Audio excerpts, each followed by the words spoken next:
Welcome, welcome, ladies and gentlemen of the internet, to episode number 253 of Gaming the Industry. My name is Shank. I'm the associate editor of MMORPG.com.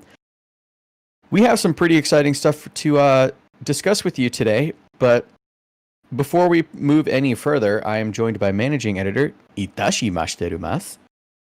That's not a word. It makes zero sense. Also, my name is Joseph, not whatever it is you just said. Itashi Mashiteru Masse. What's up, guys? What's up? Brian would be here, but he's having audio issues. He can't hear the control tower in Flight Sim. Nope. So it's just continually adding to his levels and levels of stress. But his Japanese is not improving due to Shank's tutelage, which there's no Japanese here, so I think we can just move on. There was a great treason, Bradford. There was a great treason by Pete, I guess, who was playing along. I was, doing grown-up stuff and actually working and making money. So I was making money for the king. Brian was apparently really enjoying that little fake kingdom. You guys were basically role-playing in this text thread. Like, I see my 11-year-old daughter role-playing with people on Facebook. So that's one of the reasons why I did not engage at all. The other reason was I was too busy looking at all these Ghost of Tsushima screenshots that I've taken and that you've taken. The ones that you've been sharing on Twitter are really good. I've got to go onto my PlayStation and start grabbing screenshots that I've taken and start sharing them, because I took a lot of them during my review, but I obviously didn't share them because that would have been breaking embargo. Yeah, that's kind of like a big deal. Yeah, it's a huge deal. But I've got like over 2 gigs worth of screenshots on my PS4. So I think I'm going to start doing that, because some of the ones I took were really good. And I tried to, every single shot in that game, whether it's one that you've intentionally set up or one that the developers have. I mean, just Jin walking through the forest. Yeah, is incredibly cinematic. I tweeted, I want to say earlier last week, where I commented that, like, and even with a screenshot, that literally every single moment of this game is cinematic. Yeah, and that's by design. That's one thing these developers, Sucker Punch, did really well with Ghost of Tsushima. For all of its faults with the combat and stuff, which, I mean, I'm not hugely dismissive of it, but I know that you hate it. The cameras, the camera, Yeah, the camera is an issue, but I've gotten so used to it that it doesn't bother me anymore. And in most combat situations, I don't even have to move it anymore. I just know how to set it up, and then I can just parry shit until I attack. But like I said, I've also got like 50 hours in this game, so I've gotten just so horrible used to it that it's become second nature now. But the thing these developers did really well was making this game feel like the samurai epics it's trying to emulate. And they don't do it like perfectly, but in terms of the way it's shot, in terms of the way it's presented, especially in like key moments, it is definitely, definitely gives off those Kurosawa vibes. I actually ended up watching like all of the Kurosawa movies leading up to this review and then afterwards, just because it put me in that mood. Speaking of being put in a mood, we have a major announcement, you guys. We have. I think you should read the thread. What thread? That you pulled up with Leif and me.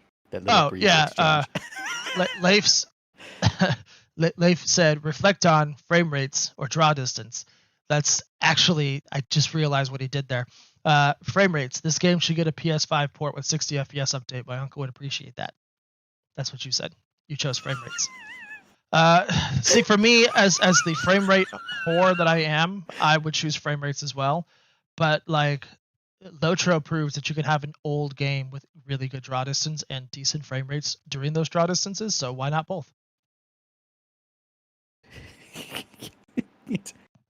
I think there's a slight difference between the visuals of Lotro paired with the machine that it's currently running on versus a modern game like Ghost of Tsushima. But let's gloss over those details. I was really hoping you wouldn't pick up on that and just kind of gloss over them without bringing it up. Speaking of not bringing it up, major announcement, guys. But hold on, real quick though. This game is primed for a PS5 update. Like, if they release a PS5 update with 60 FPS, I would I would 100% replay this game. Like I the am. instant it came out. Yeah, I'm pretty sure this will be getting a PS5 update. It makes sense to do so. Like I fully expect this and The Last of Us 2 to get a Yep. PS5 update. I wouldn't be shocked if after, even as big of a mess as the PC port of Horizon Zero Dawn has been, I which was just about to say. our reviewer still has not been able to really play the game, and we got it like 5 days before it came out. Even with that being a mess, Sony is starting to self-publish PC games, ports of their PS4 games. We saw it with Predator Hunting Grounds, I think was one of the first ones. We see it in Death Stranding. That was a PS4. I think it was a PS4 exclusive that came to PC, and we saw it with Horizon Zero Dawn. I would not be shocked to see Sucker Punch do a PC port, or have somebody do a PC port of this game. We also saw all those David Cage games. Yeah. So I mean, and Journey. That's true. So I'm kind of holding out for a PC port of Ghost of Tsushima, and I would gladly play it over again.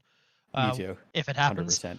Yeah. That being said, if a 60 FPS version does come to the PS5, I'll gladly play it over again there too. And it's also one of the reasons why I've kind of held off finishing The Last of Us 2, because I've been able to avoid spoilers so far. Maybe my luck will hold out, and there's a PS5 port coming down the road. And you are throwing the dice. I am. I seriously am. And to be fair, it worked with the original Last of Us. I avoided spoilers for 3 years. Like, I went into that game and experienced it 3 years after the launch, spoiler free. So, unless someone is a dick and writes spoilers into the review, I should be okay. Okay. Speaking of being dicks, we're gonna be in the Valorant. We're not. I mean, I don't play Valorant with you guys anymore, so I don't feel like we here is even something I can even say. I feel like you should. No, but we're a unit. We're Tawdry Ball's unit. You are. I mean, I guess I could be like the bystander on the side of the road who's just kind of watching. No, dude. Just like when me and you needlessly drowned, yet we still got the chicken dinner because Ralph won. Here's the deal, though. We were both physically there. We started the match with Joe. Yes, but you are spiritually there when we're playing Valorant, so you are part of the unit. I don't allow my spirit is my own, and it's not anywhere near you guys playing Valorant. Your spirit belongs to me. Okay, just gonna go ahead and end this podcast right now. Thanks, guys. But yeah, those guys are playing in the Valorant competitive series as Team Tawdry Balls. They've advanced to the finals. They haven't, which will take place tomorrow. It won't. Pray for them using the hashtag #OneTeamOneBall, you guys. This is something that we are doing. We are entering the Eurovision Song Contest 2021 as Flame Saga. You might know of our greetings, Lord Metallium. You might know of our cover band that was recently just shown off in a major motion picture on Netflix named Fire Saga. Our songs include things such as Geothermal Heatman and Triple Trouble, you guys. If you haven't noticed by now, literally none of this is real, and I don't know, like, we should change this up because I'm actually getting physically fatigued every single week. Just you wait, man. This show summary says Brian. Like, I'm not Brian. Yep. We're going to talk a little bit about the Masse Entertainment news this week. Masse Entertainment is shutting down. What does that mean for, I guess the two major games would be Terra and Closers, as well as Microsoft finally releasing a killer app, and it's not a console game yet. It's on PC. We'll talk about why this is potentially a pretty big deal, you guys. But first, Shank, what have you been playing this week? As evidenced by the screenshot that I'm showing up here, I've been playing a lot of Ghost of Tsushima. Basically, what I've done in the last week or so, I have managed to clear the fog of war from the eastern side of that first island. And I just finished the Azamo Bay mission. And just last night, I started to traipse over into the western portion of the map. And Tsutsu is incredibly pretty. My God, what a beautiful location. Just wait, man. And yeah, and like I can't believe there's 2 more islands left. Like that blows my mind. But anyway, I'm just to give you a little bit of context. I have 50 hours in this game, and the third island is still mostly under the fog of war. yeah, I mean, I was talking to my buddy about this. He just found all of the collectibles last night, and he's been playing this since launch. And I basically told him, I was like, this is probably at least a 70-hour game for me. Just knowing how I play open world games and how dense this is. This is such, I mean, I love this game so much in terms of like the way that it's designed, the way that it's laid out, the story, the I mean, there's so much Witcher influence in this. You can just tell, just like the whole like sort of investigation mechanic, the whole NPCs sort of naturally just give you quests just by talking to them. There's a lot of Witcher 3 influence in the second half of this generation, and that's a good thing. I mean, that's genuinely a good thing. That's why we have games like Horizon Zero Dawn, and just can remind people those are really good games. So, yeah, I'm thoroughly enjoying this game. This is a nice slow burn for me. Basically, I'm going to be playing this, and hopefully by the time I complete this game, who knows, maybe in a month from now, Horizon Zero Dawn on PC will be fixed, and then I can jump into that game. That's the weird thing, because Horizon Zero Dawn is kind of hit or miss for people. It's kind of like when GTA released and you guys had no issues, like even Brian had no issues, and I couldn't launch it for a week. Yep. I've had zero issues with Horizon Zero Dawn other than frame rate issues. And part of that is just because, 4K, this is a pretty powerful, I don't have like the most powerful system. I've got a great system, but it's not like the most powerful. So not every game is going to run at 60 FPS on this fully maxed out at 4K.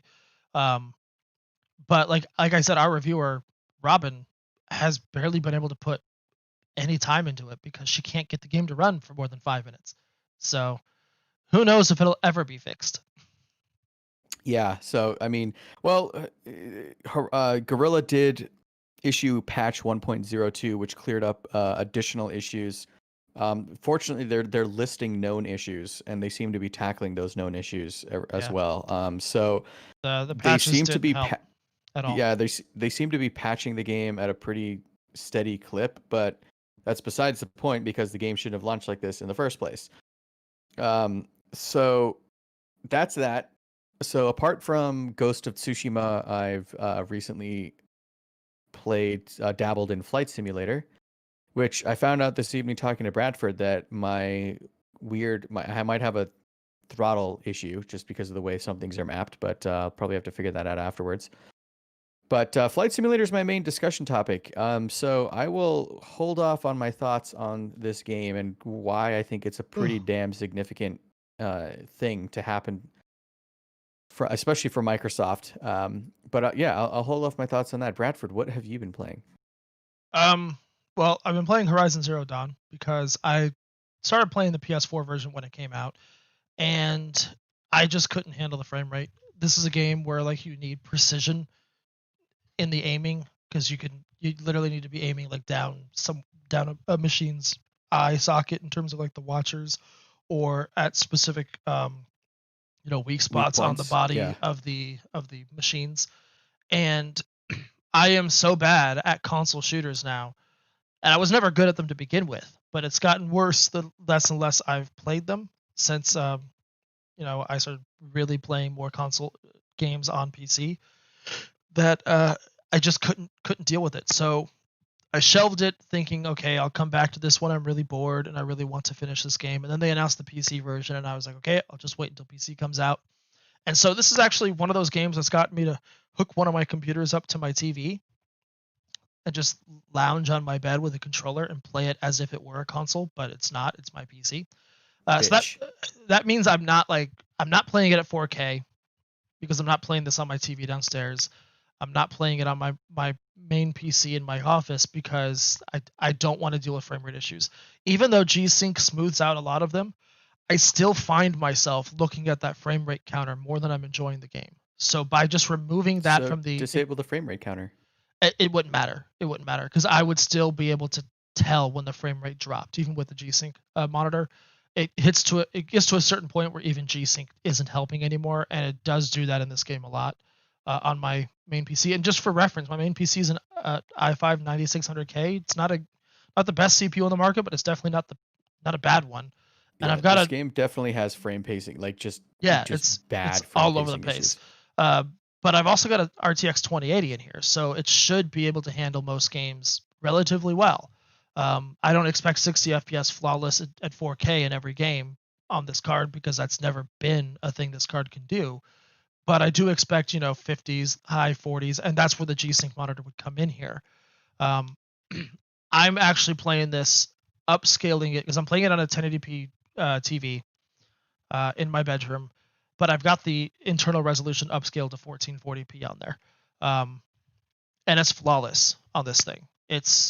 I don't notice any frame rate issues whatsoever, and because I can't see the frame rate counter, I've got it turned off on that computer, and I'm not noticing frame rate issues. I'm just enjoying the game now, and I'm not that far. I only just got to my first one of the big tall walkers, like that act as though the Ubisoft tower is in this game. I was gonna say, did you get to the giraffe looking thing? Yeah, I found Sona, and we did one of the first missions with her where we go and like ambush a ton of the people the camp, yeah. And we're heading to the Ring of Metal, I guess, is the next quest in that chain. Dude, oh god, this game, the game is so good. So I'm enjoying it, especially again now that I've removed the technical issues that I was noticing out of the equation here. This runs really well, and on that computer I'm running a 2070 Super, which is basically a 2080. But it's got a i7. It's got the 6700K that you sent me, I think. No, you sent me a motherboard. It's got your motherboard. It's got my 6700K. I can always mix those up. So it's not a bad computer as well. This is the one I use in my office, in my bedroom when I don't want to work in my office anymore. I write a lot of my reviews on that computer. It's a really good PC, and I'm really happy I hooked it up. I'm using my Elite 2 controller with the wireless dongle that I have, and I'm just lounging on my bed playing playing Horizon every night. But Elite Dangerous is the other game we've been playing. We played it last Saturday on our Saturday streams, our Paul's Does PUBG stream. And finally, you broke down and you bought Horizons only for it to not work when we were playing it. So hopefully we can hop in that this week because you really need to like land on a planet, dude. It is in VR. In VR. Like you heard Brian and how amazed he was at just the scale of the in-cockpit VR in that game. Imagine entering the atmosphere of a planet in VR. Yeah, dude. It is such a cool experience. So yeah, we played that last Saturday. We had a lot of fun. Brian was my co-pilot in my Cobra for the very first time. That seat has sat empty for 4 years. Brian sat on it for an hour. We couldn't find a single pirate to shoot down. He was acting as my gunner. Would have been really cool and hilarious to watch us try and kill a pirate with me just piloting the ship and him controlling the weaponry. I don't know how that would have worked actually. But the Horizon made some big news this week with releasing the first of many dev diaries to come. No, not Horizon, Elite Dangerous. Yeah, thank you. Excuse me. I was thinking of Horizons from Elite Dangerous. Horizons, yeah. Elite Dangerous Odyssey released its first dev diary of many to come, where it talks about some of the influences and what their thought process was in terms of how they're approaching getting out of your ship. This is something you've never been able to do in Elite, is getting out of your ship. And you're going to be able to do it on planets. It's basically Star Citizen, but without, all of the 8 years of roadmaps. No, and like the 3 years of lack of roadmaps. Yeah. So definitely go watch that. We posted about it on the site. We actually wrote the article twice because I had it preloaded the night before, and neither of you guys knew that. So Steven ended up writing the version that's actually live. But it's really cool. I got to see it last week before it came out and talk a little bit with the devs. We don't have a full interview coming because their schedule was just way too packed to be able to fit everybody in. But hoping to set something up down in the future with them. Speaking of developers, though, this is usually the moment of the show where we would ask Brian if Drive Club is working yet, but I'm pretty sure that development studio doesn't exist anymore. And I'm not saying that to make fun of the studio. That's actually a really sad thing, people losing their jobs. But it's just make a game that works, guys. Okay. Just silence. Not sure what the internet's thinking right there, but I'm pretty sure pitchforks are being sharpened right now. I bring this up, though, because En Masse Entertainment announced this week that they were shutting down. En Masse has been going on for 11 years now, and they aren't a development studio themselves. They publish a lot of MMOs from the East, most notably Terra and Closers, which maybe you've never heard of Closers. That's fine. It's an anime-inspired MMO, whereas Terra is your bog standard Korean Unreal Engine 4. Actually, I think this is Unreal Engine 3. I think it's 3, yeah. Yeah, this is old enough that it's 3. These guys have published this game in the West since it came out a few years ago. And it's always sad to see studios close down for whatever reason. It was sad, like I said, when Drive Club Studios closed down. It was sad when the Telltale guys got shut down, especially the circumstances surrounding that. Whenever a studio itself or a publisher shuts down, it's always a sad thing because that makes people, again, lose their jobs and whatever. Especially if it's an EA studio, because EA has a penchant for doing that, yeah. For buying up studios, making them do stuff that they are not accustomed to doing, and then shutting them down. Like, that's EA's garbage. But anyway, continue. So yeah, with En Masse shutting down, and the big question then that comes up now is what happens to Terra and Closers. I mean, Terra just last week launched the 64-bit client. Yeah. I mean, it's very obviously going to continue in some form or fashion. It's just how is it going to be handled here in the West? Terra's Twitter account yesterday came out and said that they will be transitioning with more information to come. So it won't be shutting down. We know that. Closers is kind of the same thing. These games will continue, but it's just sad because there aren't very many Western MMOs anymore.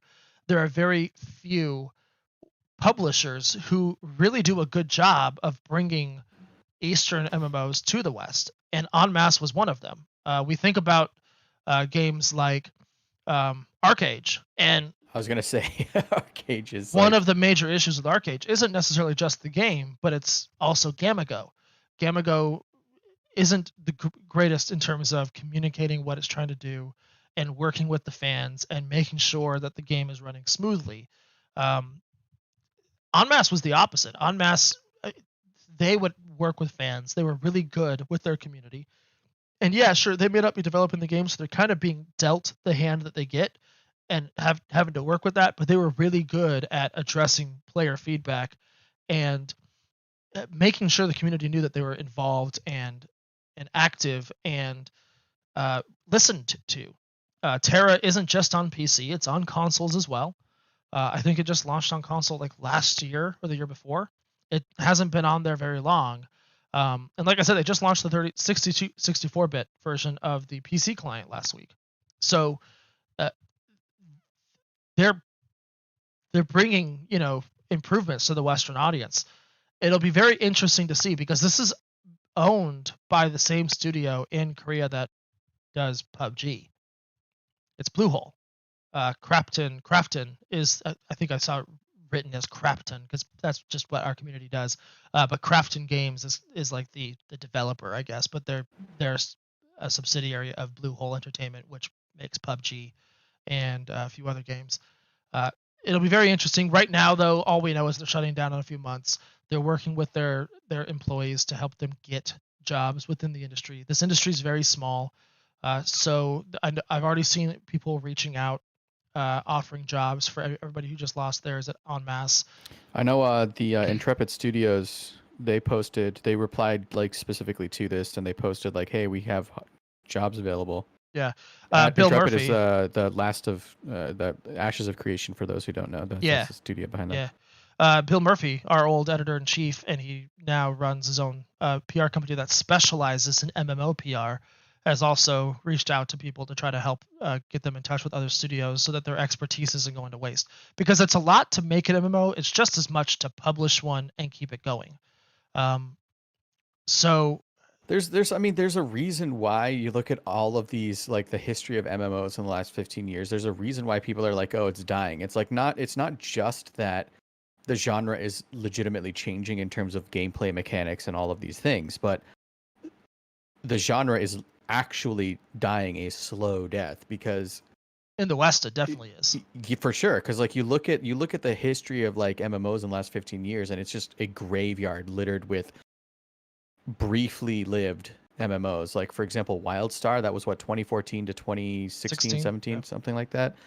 There have been quite a few MMOs that have launched since World of Warcraft to now that have had hugely aspirational visions behind them, and they just didn't survive. So like it's not like MMOs are this like massive, genre within the video game industry. They were once that, but they still technically are. I mean, I would disagree with that because every game that comes out with a multiplayer aspect, what is the big selling point that we always hear?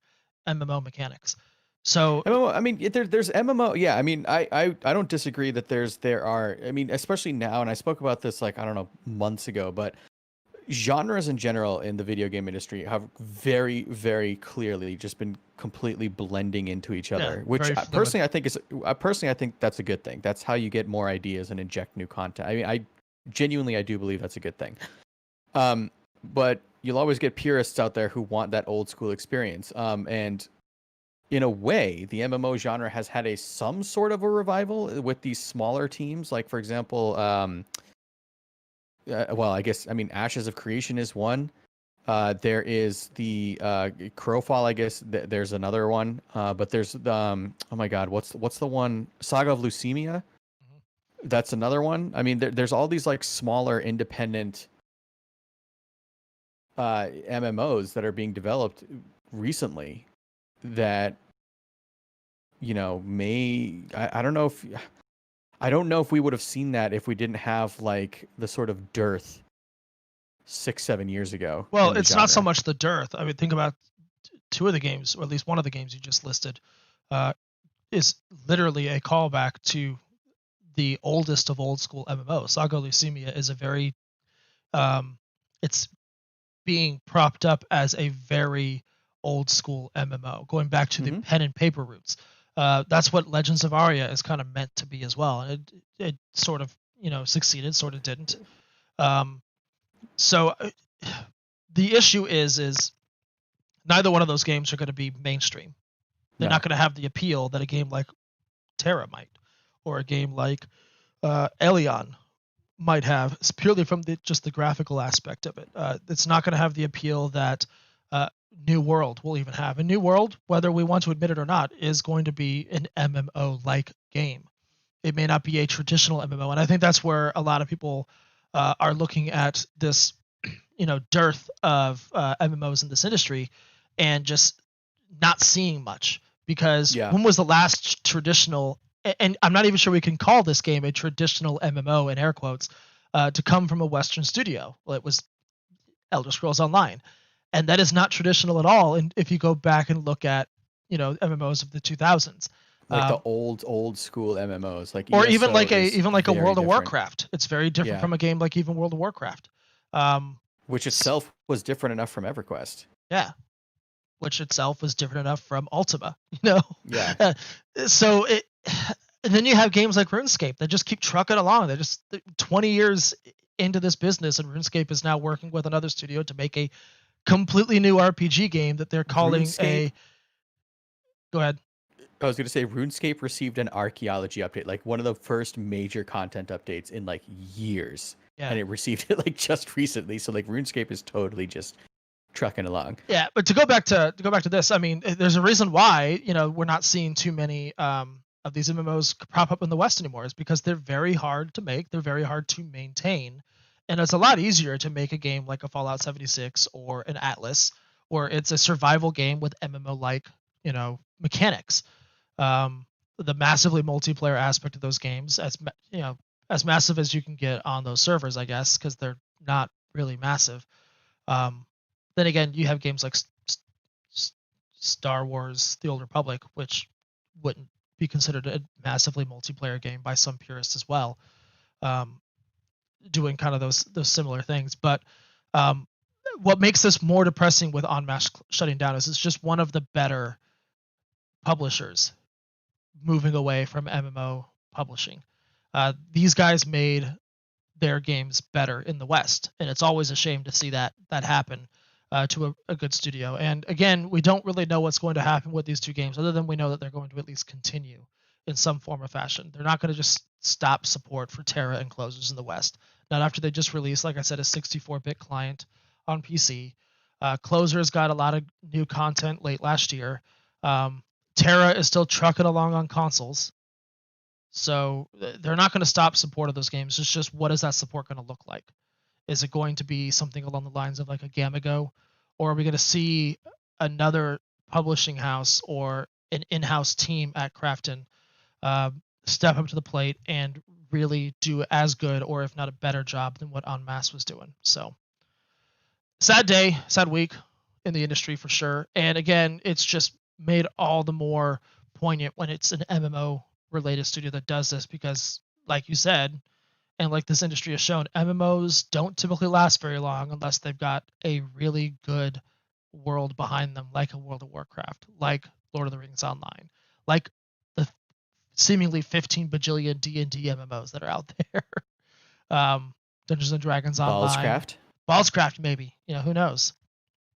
That's not going to ever exist because none of us know how to code a video game, but nor have. Well, you have the capital to fund a video game studio, but I am rich, yay.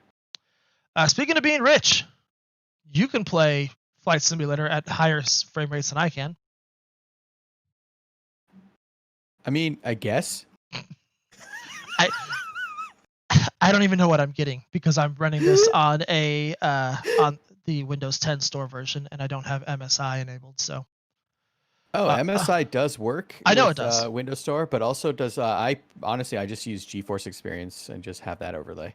Oh, I didn't realize GeForce Experience had an FPS counter. Yep. Oh, look at that. Cool. I'll check it out tonight. That's pretty much what I use when I monitor performance. It's 99%. I just look at the GeForce number, and then if I need to monitor, if I notice something is weird, then I turn on my MSI and look at it. Yeah. But anyway, Flight Simulator. I'm probably getting like high 40s, mid 40s, but yeah, go ahead. I am not, and I'm fine with that. So I am not. That was just matter of fact, literally no spin whatsoever. Nope. So Flight Simulator. Okay, Flight Simulator is a game that this was first revealed last year, I believe last year's E3. And I was just blown away when I think pretty much everyone was, because it looked beautiful, and at least speaking to myself, but also now after like just talking to you guys and some of my other friends, we all kind of grew up playing Flight Simulator. I mean, it sounds like all of our dads played Flight Simulator. I know my dad specifically he's obsessed with flight. He loves the freedom of flight. So we built him a PC when he came up here, when my parents moved here, and like he's sort of semi-retired, and he's been loving X-Plane. And so when we learned about Flight Simulator, we were super stoked. So he's got I think he's got the Thrustmasters sticks in them that he bought. So those should be supported with Flight Simulator. But this game released on Game Pass and Steam earlier this week. And this game is personal. Okay, so let me wind the clock back a month. I had said that, and I even wrote an article about this, that PlayStation is finishing out this console generation quite strong. They closed out with The Last of Us and Ghost of Tsushima, and you've clearly heard our thoughts on both of those games. Oh, well, not Bradford so much on Last of Us, but you know what I mean. Microsoft has really not had a critical darling pretty much this entire year. There has been nothing on the Microsoft stable that has screamed, this is a system seller worthy game. Now, I could extend that to the rest of this generation overall. Microsoft has published several great games. Don't get me wrong. Forza Horizon 4, phenomenal game. Gears 5, great game, right? But if you go back and look at some of those games, they're not necessarily sort of quote unquote new. And while I would consider those games great, in my personal opinion, I don't consider them system sellers. Now you look at Sony's stable and you have the revamped God of War, where, yeah, sure, it's based off the older IP, but it's literally nothing like those older games. You had Horizon Zero Dawn. You had Ghost of Tsushima. You had The Last of Us Part 2. You had Spider-Man. I mean, Sony, every 6 to 12 months, continually, this generation put out one system seller after another. Meaning, any one of those games that I talked about that Sony released, I would tell you it is worth buying a PlayStation just for that game. I could not say the same thing about Microsoft. While there have been great games, I could not say this game is worth buying an Xbox.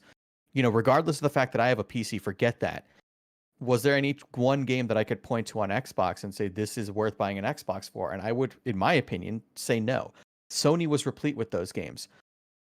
However, Flight Simulator released, and this is a game that I think is 100% worth buying from the Xbox Game Studios stable.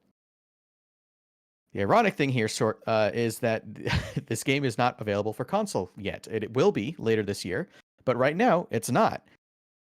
This is a PC-only game for the time being. I'm sure it's going to release on console in a couple of months. I personally don't know of any release date for it, but I wouldn't be surprised if this released alongside the Series X. Especially now that Halo won't.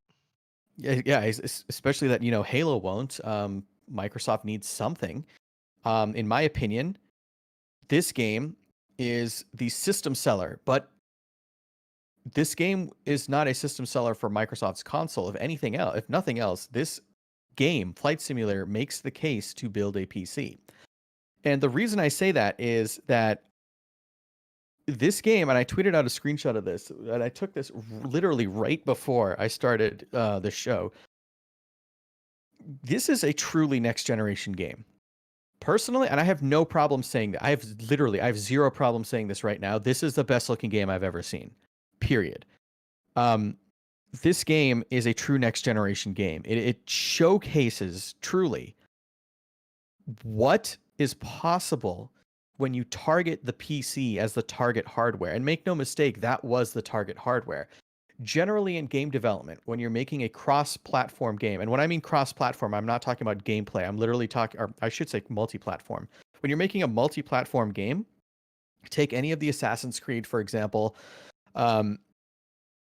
any of these games that exist on multiple platforms, you as a developer, you have to consciously think about the lowest common denominator. And in 9 out of 10 times, in this generation, that's going to be the Xbox One. But the fact of the matter is, it's going to be a console. We've talked about extensively the massive gap between the current consoles and your PC. The Xbox One X right now is the most powerful console. And there's a massive gap between that most powerful console and the most powerful gaming PC you can build. It is a cavernous gap. So as a developer, how do you develop a game that can take advantage of everything? And the answer most likely is you can't. You have to find a balance. And more often than not, because you have to make that game work on that lowest common denominator, you simply have to make trade-offs. That's just a matter of fact. That's just how development works. This is why when you get games developed specifically for a single platform, and I'm not just talking about PC games, but if you look specifically at the Sony side of things, you look at their first party stable, these are technical showcases for that system. They take that 1.8 teraflops and they push it as far as it can, and you get insane looking games like The Last of Us Part 2. Like, I think The Last of Us Part 2 is the best looking game on the PS4. And it's because it's only developed on the PS4, and it's developed by a team who really know what they're doing with that hardware after 8 years. So because of that, you can push all of your efforts and focus on that one hardware. That works with PC games. You look at games like Total War, while they might not be graphical showcases, look at how much stuff is on screen. I mean, that is a game which will kill your CPU just because of how much they're throwing on screen. I mean, it is an insane, like the simulation that game is doing, that series has done historically, is really, really, really impressive. And it's one of the reasons why I suspect it just would never have worked on a console. Flight Simulator is another one of those games. This is a game that you can tell that Asobo Studios, these are the guys that developed A Plague Tale, by the way, so they have clear graphical pedigree. You can tell that they focused on the PC and they really poured all of their efforts into it because this game is not built for current generation PC hardware. Yeah, PC Gamer has a great headline. It literally says the gaming hardware doesn't yet exist for Flight Simulator to make it really shine. Yeah, and that they're 100% right, and I love that. I love that because it harkens back to the old days of PC gaming when you had games like Crysis, which would release and push and push and push current hardware beyond what it was possible, and you really had to get that next card, that next CPU, to truly see that game for its full potential, and that is Flight Simulator. I have an insanely powerful PC. I have an 8700K, which is still a phenomenal gaming CPU. I have a 2080 Ti, which I have overclocked, and I have this game installed to an M.2 NVMe drive. I literally state-of-the-art tech in my computer, valued well over $2,000. And yet, at 4K maxed out, this game brings my PC to its knees. This screenshot that I'm looking at here was sunrise. I made it partially cloudy, and I'm flying over Switzerland. And you can clearly tell the frame rate says 31, a truly cinematic 31 FPS. And it's because of just how much this game is pushing the PC. Those clouds are the best clouds I've ever seen. The terrain generation is the best terrain generation I've ever seen. But it's not just about the end result of the graphics, it's how they executed these graphics in the first place. This game is the first game I have played that I have seen from Microsoft or anybody else in the industry for that matter to actually show off what the quote power of the cloud is truly capable of. If you wind the clocks back to 2013, you'll know that Microsoft was really, really pushing this power of the cloud. The power of the cloud is behind everything, like all this stuff. Unfortunately, when Phil Spencer took charge, that marketing just stopped completely. To a degree, that was the marketing they were using for Crackdown, like we were discussing before the show. Exactly. So that technology, they were talking about utilizing the power of the cloud to drive the destruction and all of this in Crackdown, and that clearly never panned out. So they've been talking about this Azure is Microsoft's cloud. They've been talking about this Azure services and how to leverage it, and finally in Flight Simulator, we get a game which fully leverages that as it exists today. And what I mean by that is the way this game works is that it's basically hooked into Bing satellite data in addition to working with Azure, and they are able to literally recreate the entire world. The entire world takes up, I think, about 2 petabytes of data, but because you never see the world in totality, you don't really need to worry about that.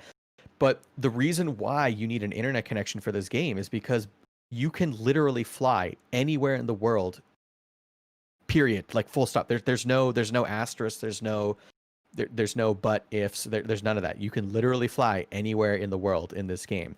And it works by streaming in data, leveraging satellite data, coupled with Azure services.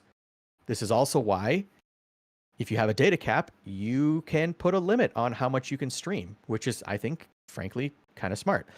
But this is a game which is melding all of these technologies. It is melding state-of-the-art graphical rendering technology, coupled with the cloud technology, coupled with satellite data, to provide you a real-time experience that I have literally never seen before in any game. And that is why Flight Simulator is such a watermark in video games because yes, cool, it's a simulator, but I mean, they've made this game accessible across many different levels. So you can play this in super easy mode if you just want to play with a controller, enable assists, and it'll play more like an arcade, and that's cool. You can do that. It's totally fine. Or you can have like a throttle, you can have a yoke, you can have the pedals, and you can go full hardcore and play as a full sim. Microsoft, this isn't too dissimilar with Forza, where you can have the same level of difficulty scaling, but Flight Simulator takes us to a whole other level. This is why this game is so important and why it is such a watermark moment in gaming, because of how it executes all of these things, how it melds all of these different technologies together, and the fact that this is a PC exclusive for the time being, and it truly, truly showcases what PCs can really do when you really put your effort and focus on the highest of the highest end hardware, which doesn't even exist yet. And I think that is fantastic. Now, this game will be getting ray tracing. It will be getting virtual reality support. Once those two things happen, I mean, I don't even know. It blows my mind. This game in VR will be life changing. I think this Once is going to those be like things happen, we won't hear from you ever again. basically yes, because I mean, you guys have heard me talk about Elite Dangerous in VR and how it's genuinely. I mean, it was a spiritual experience, and I've said that many times, and it's true. Elite Dangerous in VR is incredible. It brings an entirely different scale and sensory perception to that game. This flight simulator in VR is going to have a pretty profound effect, I imagine, because unlike Elite, which is sure it's based in the Milky Way, but it's still space and nobody really is accustomed to space. Flight Simulator is the real world. We know what the real world looks like. We know what clouds look like. We know what trees look like. We know what mountains look like.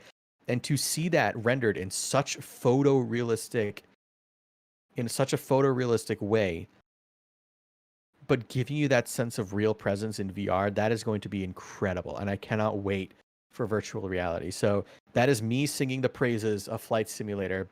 I am so happy that this game brings my PC to its knees, because frankly, this is how you get progress. Like people expecting 4K 60 FPS all the time with the best hardware. Sure, it might be good, but like if you keep getting that high frame rate at that high resolution, you're kind of admitting that that game isn't really pushing the boundaries of what's technically possible. You're just not. This game is clearly pushing the boundaries of what's technically possible. Asobo Studios and Microsoft have explained that I don't know. I'm personally, I'm thinking about this kind of like an MMO in terms of how it's going to be rolled out with updates, and this is going to continually be updated with more planes, more platforms, more better visuals. You know, all of these things. It's going to continually evolve just because this is hooked into Microsoft's back end and services and whatnot. So the game that you're seeing right now, this is the worst it will look, which is insane to think about. But that's me singing the praises. Bradford, what are your thoughts on this game? Support the X55 flight stick. I have 15 takeoffs and 2 landings because I had to play this on a mouse and keyboard. Because my flight sticks, may not be commercially available anymore because they were replaced by the 56s. A lot of people still have them. And I have no clue why Microsoft didn't just support these damn things out of the box. It recognizes them for what they are. It gives me the name of the stick when it's plugged in, but it doesn't recognize the sticks as a stick that I can use, that I have to map everything myself, and figuring that out has been just a pain in the ass. When I have been able to successfully play, thanks to a X55 profile that I found online, and Brian taking pictures of his setup, because he's got the X56s, which are basically the same stick. It's been fun. And I have the added benefit of my roommate being an actual pilot who flew Cessnas and stuff in high school. That's like actual cheating.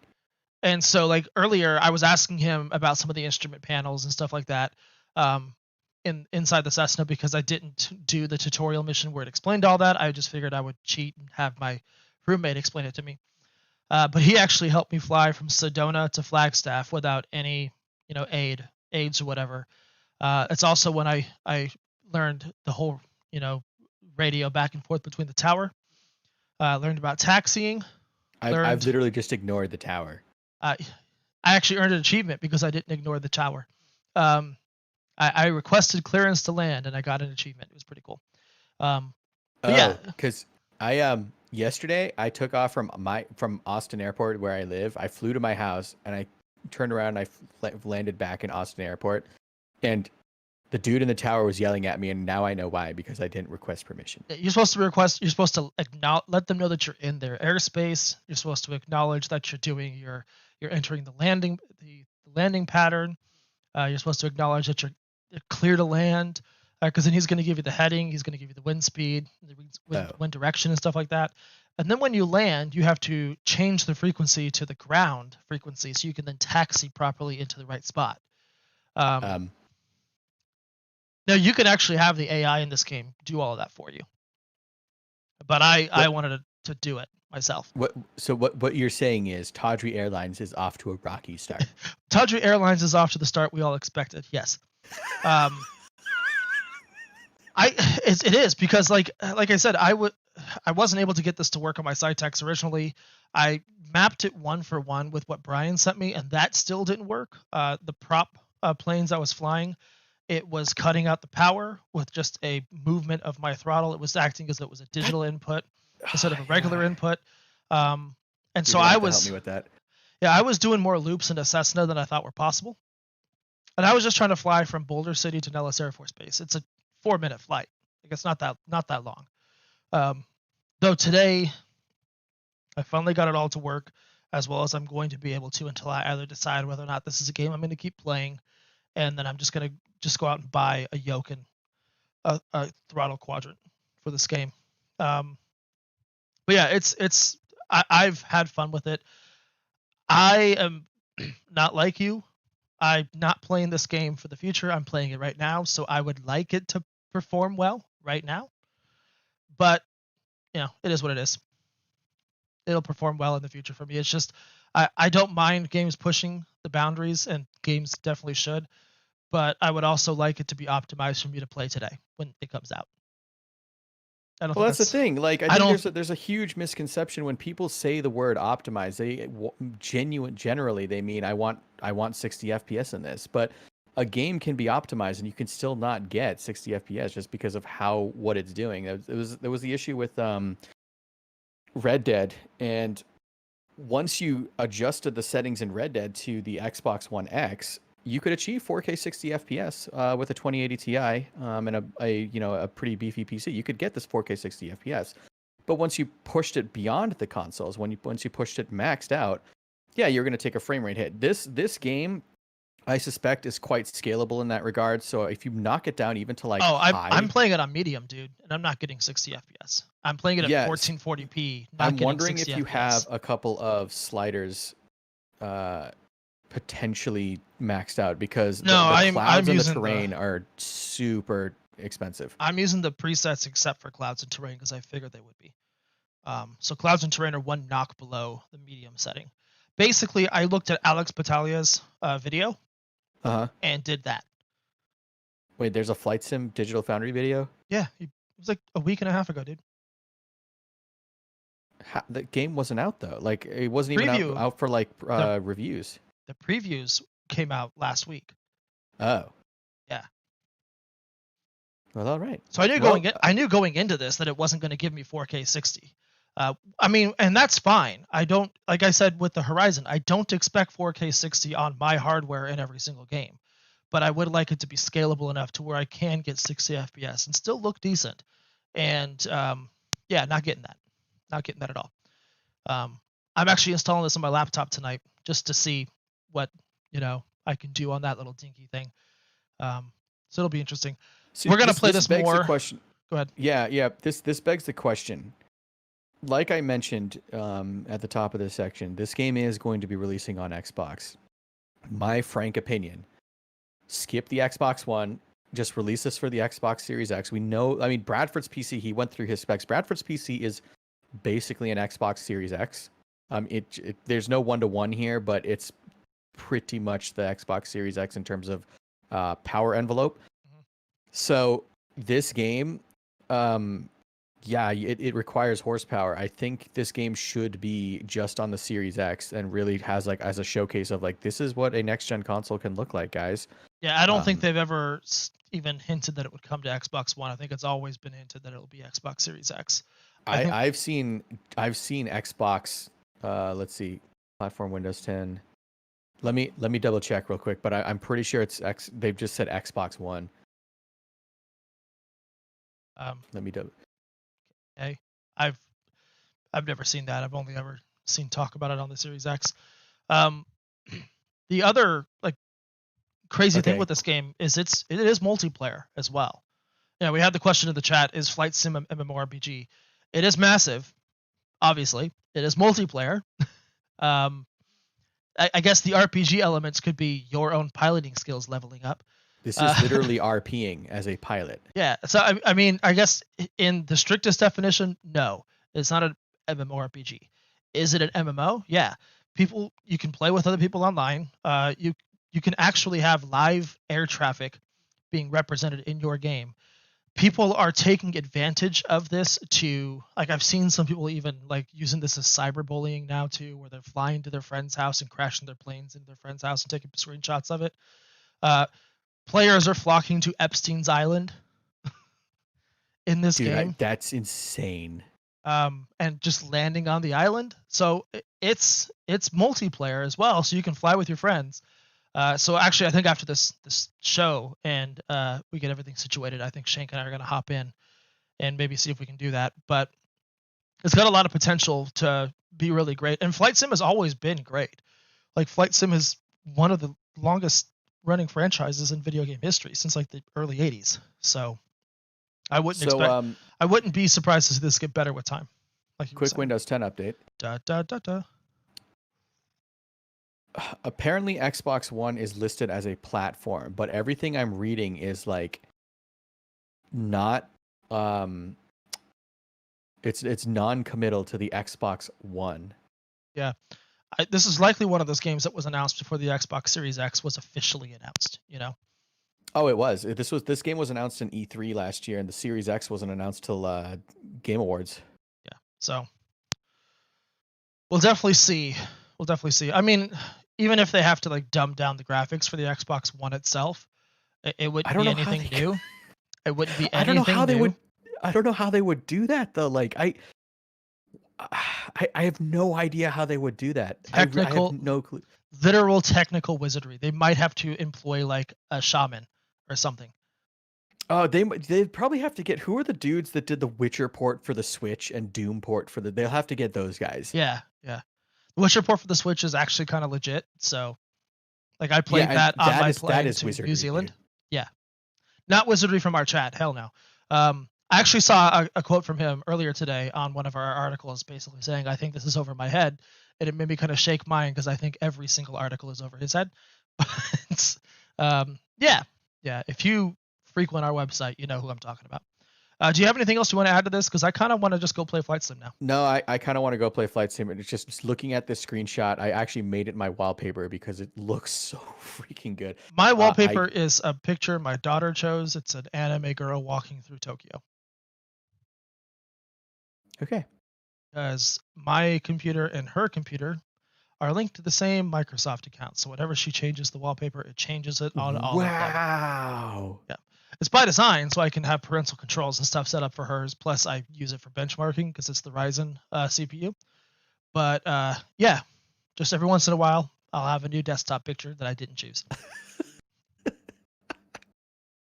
Speaking of things we didn't choose, what we're working on, and how I guess we actually did choose all this. We're working on how you can reach us. Shank, you have something coming out on Thursday that'll be pretty cool. Your Death Stranding review is finally hitting tomorrow. Yeah, so definitely if you're listening to this on Thursday, the review should be live. Yeah, so definitely go check that out.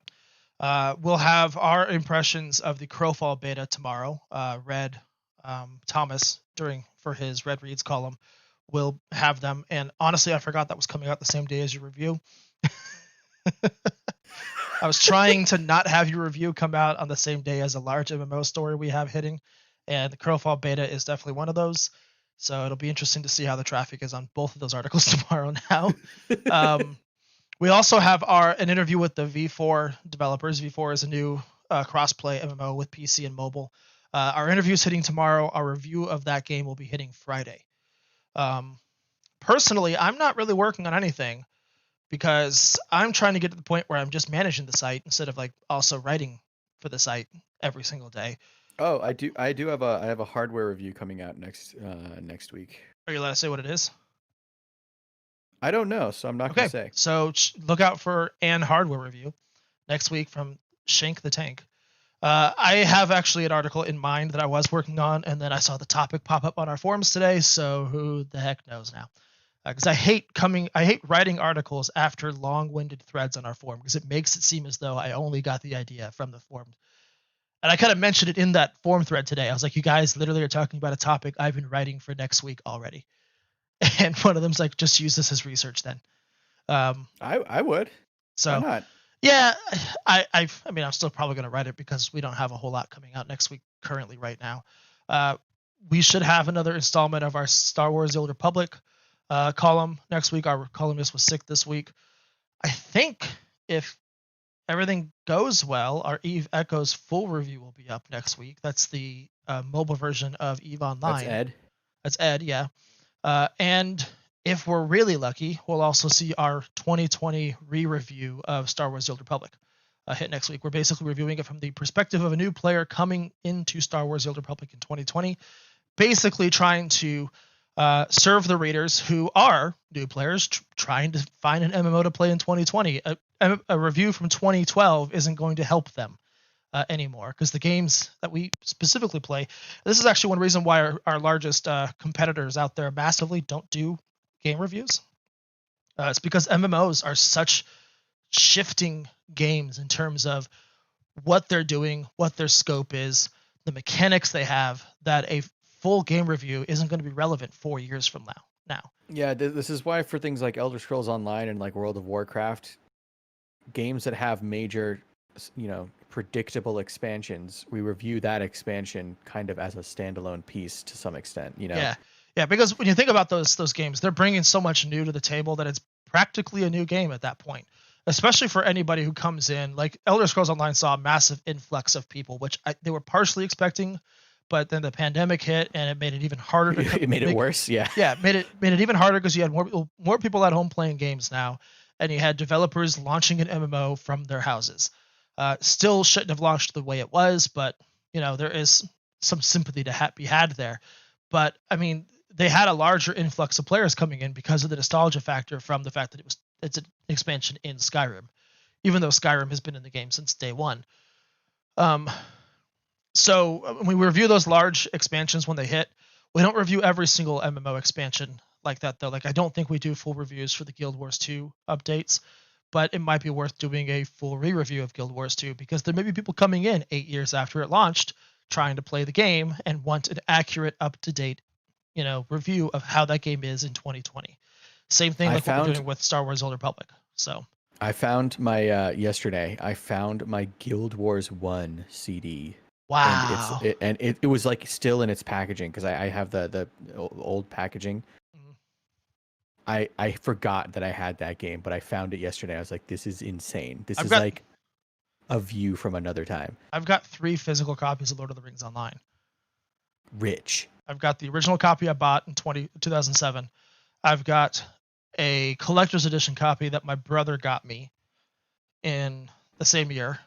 And then when Mines of Moria came out, they also came out with a physical edition that included the original game as well. And I have a physical copy of that. I also have a physical copy of Civilization 5 and Total War Shogun and Assassin's Creed Black Flag. So I have a lot of physical copies for games that I can't even install on my computer anymore with those. Anyways, we have a lot hitting the site in the next few weeks. We are still accepting pitches. I'm trying to fill our September editorial calendar right now. So if you have an idea that you want to write and you would like money for that writing, which, I mean, yeah, you should, reach out to me. editor@mmorpg.com. Pitch me the idea. Send me some writing samples and we'll talk. We'll work it out. I'm definitely interested in things like guides, list articles, features, columns, basically, like I said, if you have an idea about an MMO, hit me up. You can reach the show at GTI Podcast. You can reach Brian at Silent Fury 007. Reach myself at LOTL, or you can reach Shank at Shank the Tank. Yes, you can visit mmorpg.com for all of those articles Bradford just talked about, and gamingtheindustry.com if you want an RSS feed of this show. We're on iTunes, Stitcher Radio, and anywhere else you can probably find podcasts. Join us every Wednesday night at 10 p.m. for new episodes. I stream to my Twitch, YouTube, and Periscope. Bradford streams to the MMORPG channels on Twitch, Facebook, YouTube, and I guess that's it since Mixer's gone. So yeah, shows will be up on my YouTube channel, the video on demand versions under the Gaming the Industry playlist, and just click on any one of those and you're good. That channel is youtube.com/shank, TH-tank. That brings us to the end of the show tonight. Let's go ahead and say our goodbyes. So long, farewell, I'll be saying goodbye. Few.